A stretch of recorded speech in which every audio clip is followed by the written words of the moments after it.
Welcome to వార్తా 9. ముందుగా headlines చూద్దాం. పేదల సంక్షేమమే ప్రభుత్వ లక్ష్యమన్న మంత్రి పొంగులేటి. ధనిక తెలంగాణను అప్పుల రాష్ట్రంగా మార్చింది బీఆర్ఎస్ ప్రభుత్వమని వ్యాఖ్య. పేదల రేషన్, విద్య, ఆరోగ్యంపై రేవంత్ సర్కార్ దృష్టి అని వెల్లడి. ఓట్ల కోసం మోదీ డ్యాన్స్ చేశారంటూ రాహుల్ వ్యంగ్యం. ప్రజల సమస్యల కన్నా ప్రచారమే ప్రధానికి ముఖ్యమని రాహుల్ విమర్శ.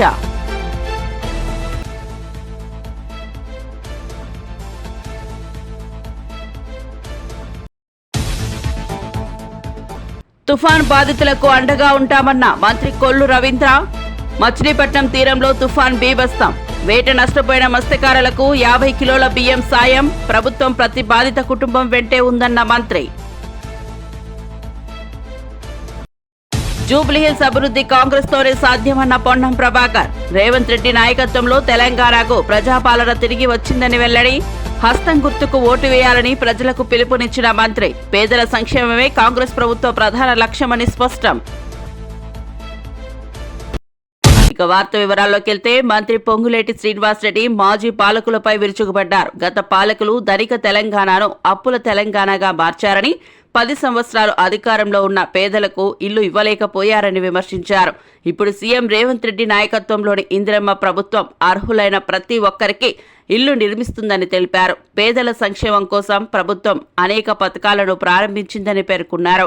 రేవంత్ సర్కార్ సంక్షేమమే తమ ప్రాధాన్యమని, పేదలకు ఇల్లు, రేషన్, విద్య, ఆరోగ్యం వంటి సౌకర్యాలు అందించేందుకు కృషి చేస్తోందన్నారు. తెలంగాణను అప్పుల బారి నుంచి బయటకు తీసుకురావడమే ఈ ప్రభుత్వ ప్రధాన ధ్యేయమని చెప్పారు. ఇందాక మిత్రులు చెప్పినట్లు అది 200 యూనిట్లు ఉచిత కరెంటు కావచ్చు, సన్న బియ్యం కావచ్చు, ఆడబిడ్డలు ఎంత దూరం ప్రయాణం చేసినా ఉచిత ప్రయాణం ఆర్టీసీ బస్సులో కల్పించిన సంక్షేమం కావచ్చు, వైద్యానికి, విద్యకి ఈ ప్రభుత్వం వేసిన పెద్ద పీట కావచ్చు. అంతేకాదు ఆనాడు 10 సంవత్సరాల్లో పేదవాళ్లకి చిన్న కోరిక ఒక ఇల్లు కట్టుకోవాలనే కోరిక. ఆ కోరిక కాళేశ్వరం కడితే కమిషన్ వస్తుందని ఆశపడి పేదవాడి చిరకాల కోరిక, చిన్న కోరిక ఇల్లు కూడా కట్టలేని ఆనాటి ప్రభుత్వ పరిస్థితి మనం ప్రత్యక్షంగా చూసాం. ఈనాడు ఏదైతే గౌరవ ముఖ్యమంత్రి రేవంత్ రెడ్డి గారి నాయకత్వంలోని మన ప్రభుత్వం సంక్షేమ కార్యక్రమాలతో పాటు పేదవాడికి ఇచ్చిన హామీలో భాగంగా తప్పకుండా అర్హులైన ప్రతి పేదవాళ్ళకి ఇందిరమ్మ ఇల్లు ఇవ్వటమే కాకుండా ఆనాడు స్వర్గీయ జనార్దన్ రెడ్డి గారు ఈ ప్రాంతానికి ప్రాతినిధ్యం వహించినప్పుడు అనేక మంది పేదవాళ్లకి ఇళ్ల స్థలం ఇచ్చారు. ఆనాడు ఇళ్ల స్థలాలు కూలగొట్టే పరిస్థితి ఉంటే బీహార్ ఎన్నికల ప్రచారంలో కాంగ్రెస్ అగ్రనేత రాహుల్ గాంధీ ప్రధాని నరేంద్ర మోదీపై ఘాటు విమర్శలు చేశారు. మీ ఓట్ల కోసం మోదీని డ్యాన్స్ చేయమంటే వేదికపైనే డ్యాన్స్ చేస్తారంటూ వ్యంగ్యంగా అన్నారు. ఛత్ పూజ సందర్భంగా ప్రజలు కాలుష్యంతో నిండిన యమునా నదిలో పూజలు చేస్తుంటే మోదీ ప్రత్యేకంగా తయారు చేసిన స్విమ్మింగ్ పూల్లో స్నానం చేస్తున్నారని రాహుల్ వ్యాఖ్యానించారు. ప్రజల సమస్యల కన్నా ప్రచారమే ప్రధానికి ముఖ్యమని అన్నారు.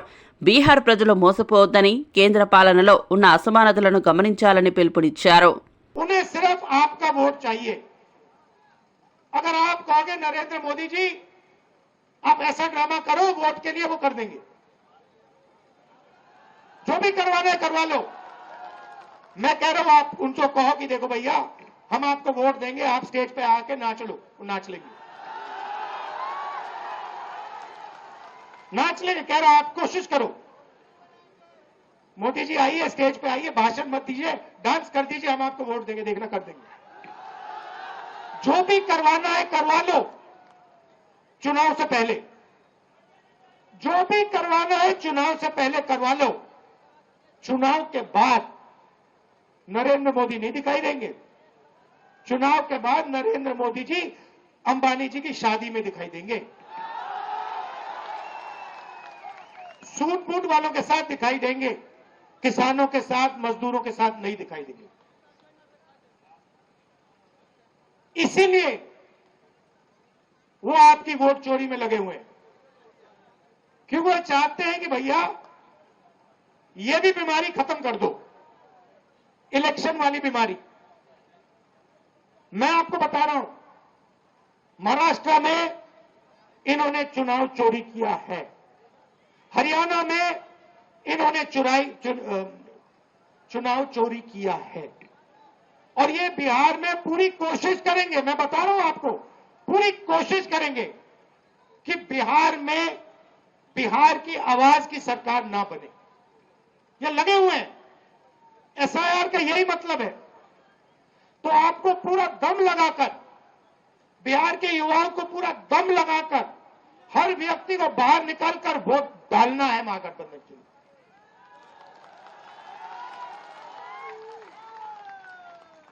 और हमारी गारंटी है, महागठबंधन की गारंटी है। और मैं आपसे कह रहा हूं, मैं झूठ नहीं बोलता हूं, मैं आपसे कह रहा हूं कि हर वर्ग की, हर जात की, हर धर्म की सरकार बिहार में हम बनाएंगे। किसी को नहीं पीछे छोड़ेंगे, चाहे वो ईबीसी हो, ओबीसी हो, दलित हो, माइनॉरिटी हो, जनरल कास्ट हो, जो भी है हिंदुस्तानी है। और हर एक व्यक्ति की सरकार बिहार में बनेगी, ये मेरी गारंटी है, महागठबंधन की गारंटी है।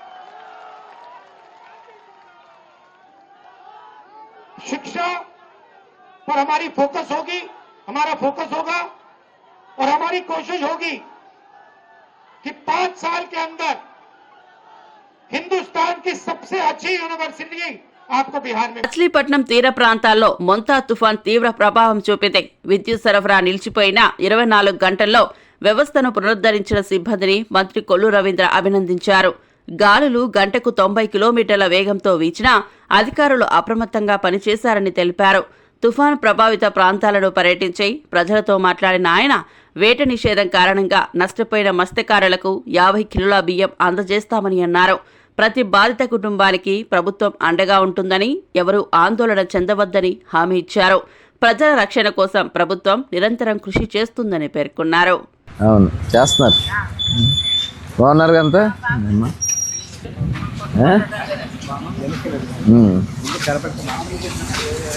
వెనకరా నువ్వు కూడా. ఎట్టున్నారు వర్షాలకి? ఇంకెక్కడి దాకా వెళ్దామా? పైదాకా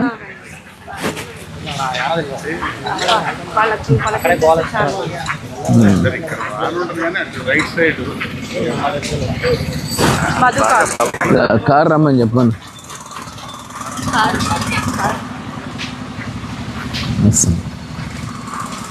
అమ్మా ఎలా ఉన్నారు? అయిపోయిందిలే, తుఫాన్ అయిపోయిందిలే. అది వర్షం ఉంటుందేమో చూద్దాం.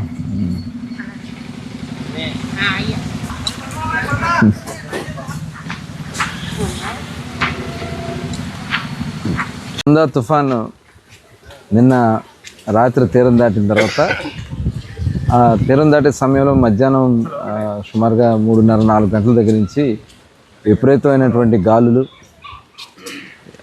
దాదాపు 80 నుంచి 90 కిలోమీటర్ల మధ్య కూడా మచిలీపట్నంలో గాలులు అయితే వీచినాయి. మరి ఆ గాలులకి పెద్ద ఎత్తున చెట్లన్నీ కూడా పడిపోయినాయి.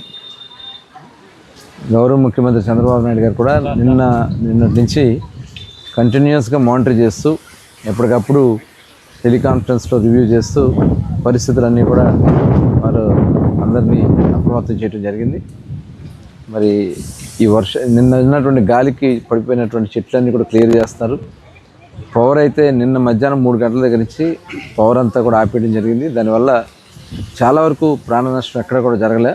ఎందుకంటే స్తంభాలు కూడా పడిపోయినాయి కొన్ని చోట్ల. ఆ స్తంభాలన్నీ కూడా మళ్ళీ ఇప్పుడు రీస్టోర్ చేస్తున్నారు. బహుశా మధ్యాహ్నానికి బందర్ టౌన్లో ఈ మొత్తం కూడా స్తంభాలన్నీ కూడా కరెక్ట్ చేసి సాయంత్రం లోపు బందర్ టౌన్ మొత్తానికి కూడా పవర్ సప్లై ఉంటుంది. అట్లాగే రిలీఫ్ క్యాంప్స్ కూడా అన్ని చోట్ల రిలీఫ్ క్యాంప్స్ ఏర్పాటు చేయడం జరిగింది. భోజనాలు అలాగే మెడిసిన్స్ కానీ అన్నీ కూడా అక్కడ ఏర్పాటు చేస్తున్నారు. స్లమ్స్లో కూడా అందరినీ అడిగి అధికారులు కానీ, ప్రజాప్రతినిధులు కానీ, పార్టీ నాయకులు కానీ, వాలంటీర్స్ కానీ అందరూ కూడా ప్రజలతోనే ఉంటూ వాళ్ళు ఎప్పటికప్పుడు వాళ్ళ నుంచి సమస్యలు తెలుసుకుని ఇమీడియట్గా పరిష్కారం చేయడానికి కృషి చేస్తున్నారు. మరి బహుశా సాయంత్రం లోపు దాదాపు సాధారణ స్థితికి రావచ్చు. మరి ఉదయం నుంచి కూడా కొద్దిగా వర్షం స్టార్ట్ అయింది. ఎలాంటి పరిస్థితులు వచ్చినా కూడా ఎదుర్కొనడానికి ప్రభుత్వం సిద్ధంగా ఉంది. రాష్ట్ర రవాణా మరియు బీసీ సంక్షేమ శాఖ మంత్రి పొన్నం ప్రభాకర్ జూబ్లీహిల్స్ ఉప ఎన్నికల్లో ప్రచారం నిర్వహించారు. ప్రజలతో మాట్లాడుతూ జూబ్లీహిల్స్ అభివృద్ధి కాంగ్రెస్ పార్టీయే సాధ్యమని అన్నారు. రాబోయే ఉప ఎన్నికల్లో హస్తం గుర్తుకు ఓటేయాలని ప్రజలను కోరారు. రాష్ట్ర ప్రభుత్వం అభివృద్ధి, సంక్షేమం రెండింటినీ సమన్వయం చేస్తోందని తెలిపారు. రేవంత్ రెడ్డి నాయకత్వంలో తెలంగాణ మళ్లీ ప్రజల పాలనను అనుభవిస్తోందని పేర్కొన్నారు. పేదల సంక్షేమానికి ప్రాధాన్యమిచ్చే ప్రభుత్వం కాంగ్రెస్ మాత్రమేనని అన్నారు. వ్యక్తిగా నియోజకవర్గ సమస్యలను పరిష్కరిస్తూ ప్రజలకు అందుబాటులో ఉండేటువంటి సమర్థ నాయకత్వం కలిగినటువంటి నవీన్ యాదవ్ గారిని గెలిపిమని కోరుతా ఉన్నాం.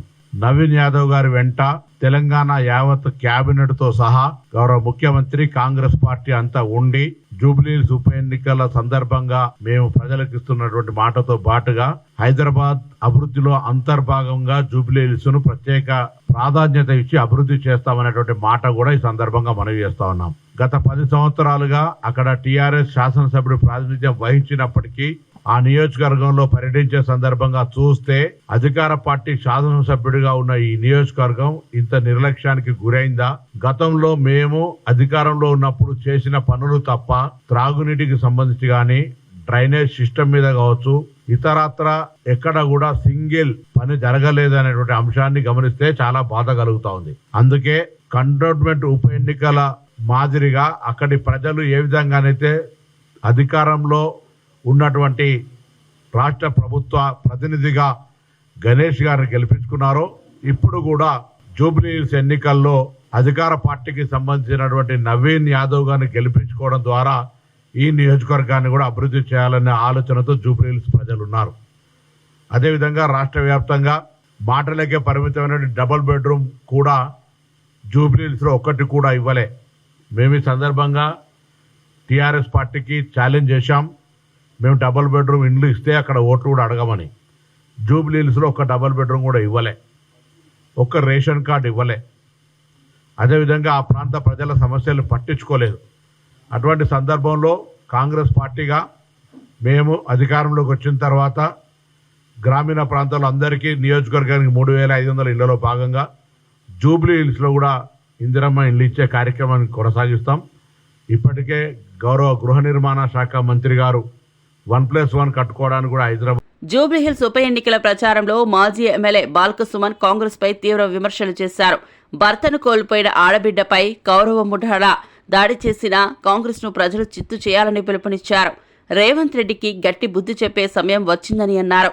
ప్రజల భావోద్వేగాలను దోపిడీ చేసే పార్టీగా కాంగ్రెస్ ను నిలదీశారు. బీజేపీ, బీఆర్ఎస్ రెండు ప్రజా సమస్యలపై నిశ్శబ్దంగా ఉన్నాయని, నిజమైన ప్రత్యామ్నాయం తెలంగాణలో కొత్త శక్తులే అవుతాయని పేర్కొన్నారు. ప్రజలు రాజకీయ చైతన్యంతో ఓటు హక్కును వినియోగించాలని పిలుపునిచ్చారు. మాట్లాడు కదా, ఒక మంత్రి గారి బిడ్డ మాట్లాడింది ముఖ్యమంత్రి సోదరుల అవినీతి గురించి, ముఖ్యమంత్రి ప్రైవేట్ గ్యాంగ్ చేస్తున్నటువంటి దురాగతాల గురించి. ఇప్పటివరకు కేసు పెట్టలే. మంత్రుల మధ్య కొట్లాటలు, మంత్రుల మధ్య వాటాల కోసం, కాంట్రాక్టుల కోసం గొడవలు తప్ప ప్రజల సంక్షేమం లేదు, ప్రజల అభివృద్ధి, రాష్ట్ర అభివృద్ధి లేనే లేదు. మరి ఇంత దుర్మార్గాలు జరుగుతూ ఉంటే ఈ ఇందిరమ్మ రాజ్యంలో ప్రజలమంతా కూడా మేల్కోవాలి. డెఫినెట్గా జూబ్లీహిల్స్ ఉప ఎన్నికల్లో అన్ని వర్గాల వాళ్ళు, రాష్ట్రం అంతా ఎక్కడ ఉన్న వాళ్ళు అక్కడ, మీకు తెలిసిన వాళ్ళు, మీకు సంబంధించిన వాళ్ళు ఎవరున్న జూబ్లీహిల్స్ ఓటర్లు గూండా రాజ్యం వద్దు, మళ్ళీ ప్రశాంతమైనటువంటి తెలంగాణ కావాలి. పోరాడి సాధించి తెచ్చుకున్న తెలంగాణ ఇవాళ ఇందిరమ్మ రాజ్యంలో బందీ అయింది. దీన్ని విడిపించుకోవాలంటే జూబ్లీహిల్స్లో బీఆర్ఎస్ గెలవాలి. గన్ కల్చర్ కాదు, తెలంగాణకు పెద్ద ఎత్తున పెట్టుబడులు వచ్చే కల్చర్ కావాలి. తెలంగాణను మాఫియా డెన్గా మార్చడం కాదు, మానవత దృక్పథం ఉన్నటువంటి ఒక అద్భుతమైనటువంటి సమసమాజంగా ప్రపంచం చూసేటటువంటి తెలంగాణ భవిష్యత్తులో ఉండాలంటే ఈ ఇందిరమ్మ రాజ్యం పోవాలి. ఇందిరమ్మ రాజ్యం ఆగడాలు ఆగిపోవాలి. అది జరగాలంటే ఖచ్చితంగా ఇక్కడ కేసీఆర్ గారికి, బీఆర్ఎస్ పార్టీకి, అదేవిధంగా మా అభ్యర్థిగా ఉన్నటువంటి మాగంటి సునీత గారి గెలుపు కోసం దయచేసి అందరూ కూడా కృషి చేయాల్సిందిగా విజ్ఞప్తి చేస్తూ, తద్వారా కాంగ్రెస్ పార్టీకి, ఈ ప్రభుత్వానికి చెంపపెట్టు లాంటి తీర్పునిచ్చే విధంగా అందరూ కూడా సహకరించాలని కోరుకుంటూ, నేను మళ్ళీ డిమాండ్ చేస్తూ ఉన్న ఎలక్షన్ కమిషన్ను, మేము ఇప్పటికే చాలా కంప్లైంట్లు ఇచ్చినాం, ఇంకా కూడా కంప్లైంట్లు ఇవ్వబోతా ఉన్నాం. డెఫినెట్గా ఈ జరుగుతున్నటువంటి ఎన్నికల ప్రవర్తన నియమావళి ఉల్లంఘన కింద మీరు ఖచ్చితంగా చర్యలు తీసుకోవాలి. పోలీసులు కూడా మేము 20-30 మంది ప్రచారం చేస్తున్నా వచ్చి అడ్డుకోవడం, వచ్చి కాంగ్రెస్ పార్టీ ఏజెంట్ల లాగా కొంతమంది పోలీసులు ప్రవర్తిస్తున్నటువంటి తీరును కూడా ఇవాళ ప్రజలు గమనిస్తూ ఉన్నారు. ఈ పద్ధతులన్నీ మలుచుకోవాలి. ఒక ఆడబిడ్డ మీద, భర్తను కోల్పోయిన ఒక ఆడబిడ్డ మీద ఇవాళ ఇంతమంది ఎమ్మెల్యేలు, మంత్రులు, ముఖ్యమంత్రి మొత్తం కాంగ్రెస్ పార్టీ దిగి ఆమెను ఓడగొట్టాలని చేస్తున్నటువంటి ఈ ప్రయత్నాన్ని దయచేసి ప్రజానికం అడ్డుకొని కాంగ్రెస్ పార్టీకి బుద్ధి చెప్పాలి. సునీతమ్మని గెలిపించి తెలంగాణలో ఇందిరమ్మ రాజ్యం కాదు, మళ్ళీ పాత కేసీఆర్ రాజ్యమే రావాలని చూపెట్టాలని చెప్పి సందర్భంగా నేను విజ్ఞప్తి చేస్తా ఉన్నా. జూబ్లీహిల్స్ ఉప ఎన్నికను దృష్టిలో ఉంచుకుని కాంగ్రెస్ పార్టీ హడావిడిగా వ్యవహరిస్తోందని బీజేపీ ఎంపీ డీకే అరుణ విమర్శించారు. ఎన్నికల్లో ఓటమి భయంతోనే అజారుద్దీన్ కు మంత్రి పదవి ఇస్తున్నారని అన్నారు. ఎన్నికల నియమావళి అమల్లో ఉన్న సమయంలోనే ప్రమాణ స్వీకారం చేయించడం చట్టవిరుద్ధమని వ్యాఖ్యానించారు. వీళ్ళు ఎంతగా భయపడుతున్నారో ఈ ఎన్నికలు పక్క 11వ తేదీ నాడు ఎన్నికలుంటే జనరల్గా ఎన్నికలు జరుగుతున్నప్పుడు, ఉప ఎన్నిక జరుగుతున్నప్పుడు రాష్ట్రంలో కోడ్ అమల్లో ఉంటుంది. ఇటువంటివి చేయడానికి వీలు ఉండదు. కానీ ఇది జూబ్లీ హిల్స్ వరకే పరిమితం. ఎన్నికల కోడ్ జూబ్లీ హిల్స్ వరకే ఉంది కాబట్టి మేము మంత్రివర్గాన్ని ప్రమాణ స్వీకారం అజరుద్దీన్ గారితో చేయించవచ్చని ఈరోజు ఎల్లుండి 31వ తారీఖు 11 గంటలకు వాళ్ళు ముహూర్తం పెట్టుకున్నారనే విషయాన్ని తెలుస్తాం. అంటే ఇదంతా చూస్తుంటే కాంగ్రెస్ పార్టీకి వాళ్ళకు ఓడిపోతామనేటటువంటి భయం పట్టుకున్నది. ఖచ్చితంగా కాంగ్రెస్ పార్టీ ఎన్నికల్లో ఓడిపోబోతున్నది అనేటటువంటి విషయం కూడా స్పష్టమైంది. రబీ సీజన్ కోసం 37,952 కోట్ల వ్యయంతో ఎరువులపై భారీ సబ్సిడీని కేంద్ర బీజేపీ ప్రభుత్వం ప్రకటించింది. రైతు శ్రేయస్సే మోదీ ప్రభుత్వ ప్రధాన ధ్యేయమని బీజేపీ కిసాన్ మోర్చా రాష్ట్ర అధ్యక్షుడు బస్వాపురం లక్ష్మీ నరసయ్య తెలిపారు. రైతులకు ఎరువులు సరసమైన ధరల్లో అందించడమే లక్ష్యమని చెప్పారు. వ్యవసాయ ఉత్పాదకతను పెంచి రైతుల ఆదాయాన్ని రెట్టింపు చేయాలన్న సంకల్పంతో ఈ నిర్ణయం తీసుకున్నట్లు వివరించారు. కేంద్రం తీసుకున్న ఈ నిర్ణయం దేశవ్యాప్తంగా రైతులలో ఆనందం నింపిందన్నారు. రాష్ట్ర ప్రభుత్వాలు కూడా ఇలాంటి రైతు మిత్ర విధానాలు అవలంబించాలని సూచించారు. మోదీ ప్రభుత్వం వ్యవసాయ రంగాన్ని బలోపేతం చేస్తూ ఎల్లప్పుడూ రైతు పక్షపాత విధానాలకే ప్రాధాన్యం ఇస్తోందని పేర్కొన్నారు. వాళ్ళ ఆదాయాన్ని రెట్టింపు చేయాలి, వాళ్ళ కళ్ళలో సంతోషాన్ని చూడాలి అనే ఒక కేంద్ర ప్రభుత్వ నిర్ణయం మేరకు మోదీ గారి వారి తపన కొరకు నిన్ననే ఇటువంటి సబ్సిడీని పెంచడం జరిగింది. ఈ సబ్సిడీ ఖరీఫ్ సీజన్ కంటే దాదాపు 736 కోట్లు అధికంగా ఉంది. అదేవిధంగా గత 2024 రబీ సీజన్కి సంబంధించిన సబ్సిడీ కంటే ఇప్పుడు శాంక్షన్ చేసిన సబ్సిడీ దాదాపు 14,000 కోట్ల ఎక్కువ సబ్సిడీని ఈ రబీ సీజన్కు శాంక్షన్ చేయడం జరిగింది. కాబట్టి రైతులందరూ కూడా ఈ వార్త విని చాలా సంతోషంగా ఉన్నారు. సో వారికి ఇటువంటి పరిస్థితులలో ఈ కష్టకాలంలో కేంద్ర ప్రభుత్వం ఆదుకుంటుందంటే రైతులు ఎప్పుడు కూడా బాగుండాలనే ఒక ఆలోచనతోటే ఈ కేంద్ర ప్రభుత్వం ఈ నిర్ణయం తీసుకుందని చెప్పి కూడా నేను చెప్పడం జరుగుతున్నది.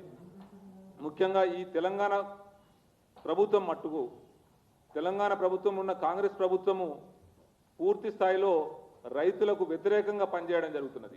ఆదిలాబాద్ బీజేపీ ఎమ్మెల్యే మరియు శాసనసభాపక్ష ఉపనేత పాయల్ శంకర్ కాంగ్రెస్ పై తీవ్ర విమర్శలు చేశారు. ఉమ్మడి 10 జిల్లాలు పాలించే కాంగ్రెస్ తమను బలంగా భావిస్తే 800 జిల్లాలను విజయవంతంగా పరిపాలిస్తున్న బీజేపీ శక్తిని ఆలోచించాలన్నారు. గత 12 ఏళ్లలో తెలంగాణకు 12 లక్షల కోట్ల నిధులు, అందులో హైదరాబాద్ అభివృద్ధికి మాత్రమే 1,74,000 కోట్లు కేటాయించిందని వివరించారు.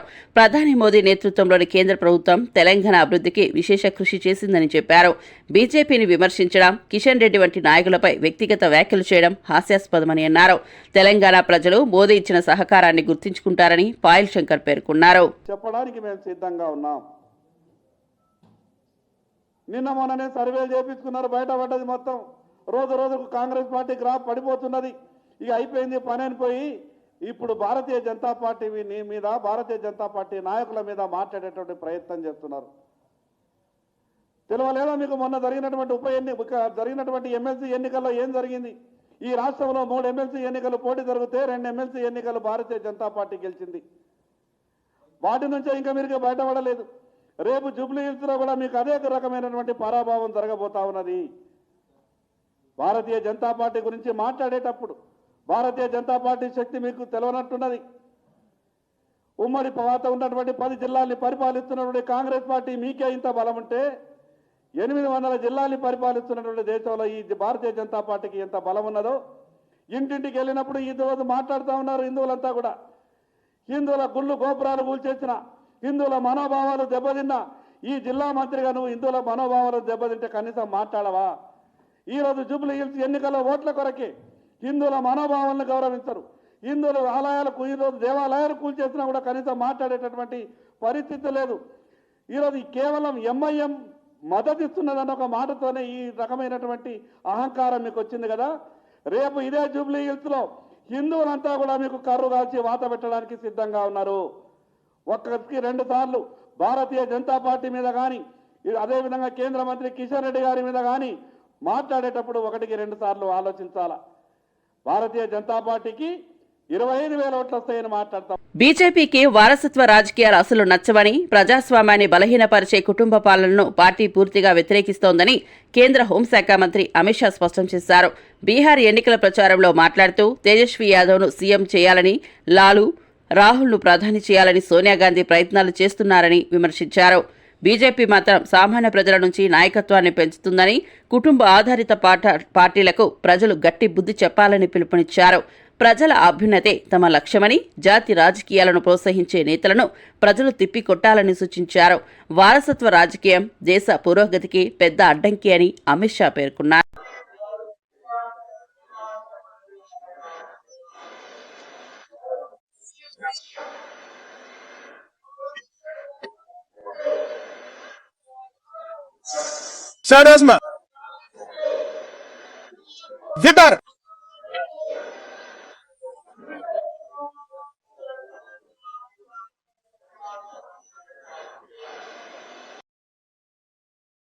బులెటిన్ ముగించే ముందు హెడ్లైన్స్ మరోసారి చూద్దాం.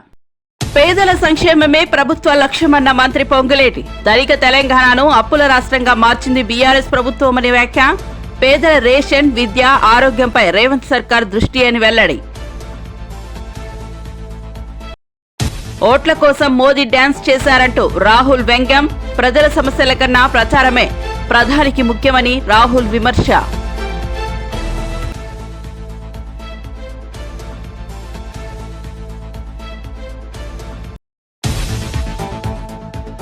తుఫాన్ బాధితులకు అండగా ఉంటామన్న మంత్రి కొల్లు రవీంద్ర. మచిలీపట్నం తీరంలో తుఫాన్ బీభత్సం. వేట నష్టపోయిన మత్స్యకారులకు 50 కిలోల బియ్యం సాయం. ప్రభుత్వం ప్రతి బాధిత కుటుంబం వెంటే ఉందన్న మంత్రి. జూబ్లీహిల్స్ అభివృద్ధి కాంగ్రెస్ తోనే సాధ్యమన్న పొన్నం ప్రభాకర్. రేవంత్ రెడ్డి నాయకత్వంలో తెలంగాణకు ప్రజాపాలన తిరిగి వచ్చిందని వెల్లడి. హస్తం గుర్తుకు ఓటు వేయాలని ప్రజలకు పిలుపునిచ్చిన మంత్రి. పేదల సంక్షేమమే కాంగ్రెస్ ప్రభుత్వ ప్రధాన లక్ష్యమని స్పష్టం. మరిన్ని అప్డేట్స్ కోసం చూస్తూనే ఉండండి వార్త 9.